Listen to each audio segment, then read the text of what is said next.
This is Randy Katniss of Katniss and Wells. We're a trust and estate litigation law firm located in Westlake Village, California. You can contact us at cataniselaw.com, CATANESE law.com, or on our phone number 818-707-0407. What I want to talk about today is the experience I've had over litigating trust and estate cases for 40 years. One of the things people ask me is, well, how are you successful in these cases and how do you get the outcomes that you get? And quite frankly, we do very well in these cases, and we do usually get a good outcome for a client. And a lot of that's based on hard work and preparation. Many times lawyers take on trust and estate cases based on what I call hearsay.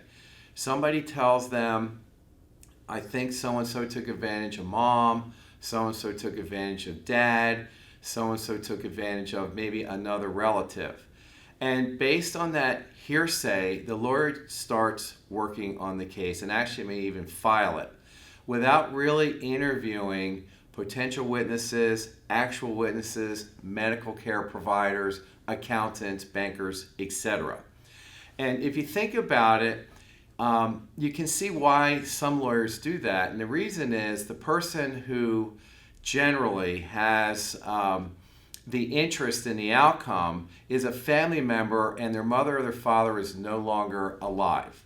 So you can't go to mother, you can't go to father, you can't go to a family member and interview them and say, well, tell us how, for example, your neighbor took advantage of you. Tell us how a trusted family member who was given a power of attorney was taken advantage by you. So many times what you're left with is hearsay. What you're left with is innuendo, assumptions, and speculation.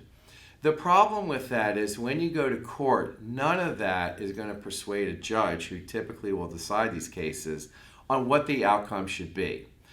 And so it's very important that when someone comes to you, or you on your own determine there's a problem here, you need to investigate. And investigating means talk to the doctors if possible, the treating doctors. Talk to the people who are at the nursing care facility if that's relevant. Talk to the neighbors. Talk to other family members.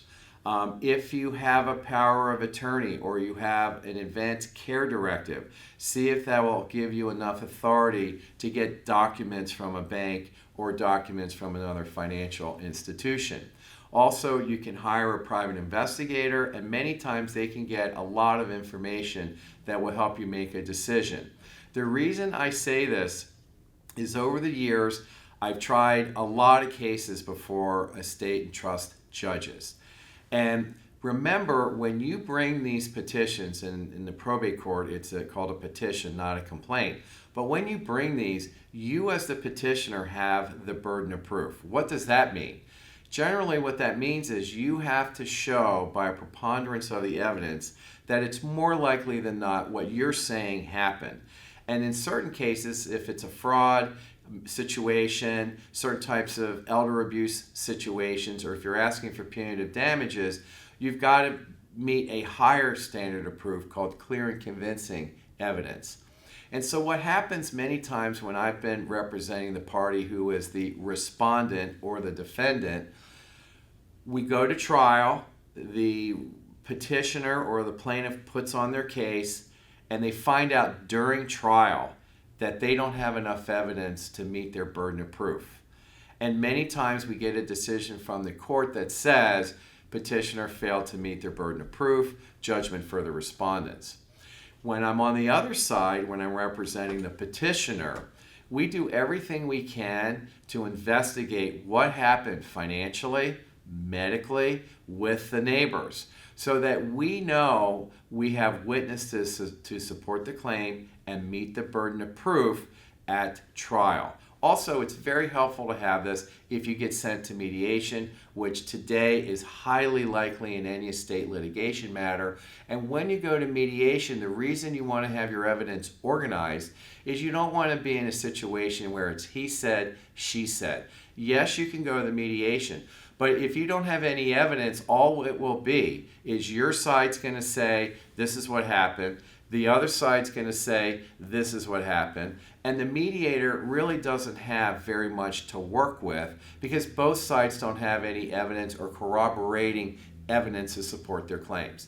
So it's always better, try to get the medical records, try to get the financial records, try to get statements from the witnesses like neighbors to help corroborate your version of what happened or what you believe happened.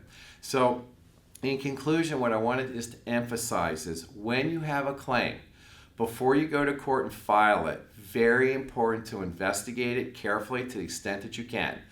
Once you have the lawsuit filed, then you'll have subpoena power, and you can also get all kinds of records and things now that you have that ability.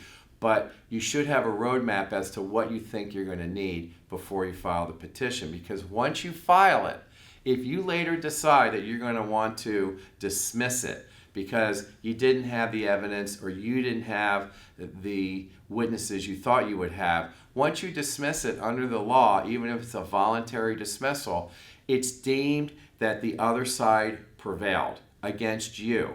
And what that means is they can petition the judge to give the other side their legal fees or some other type of relief because you dismissed the action.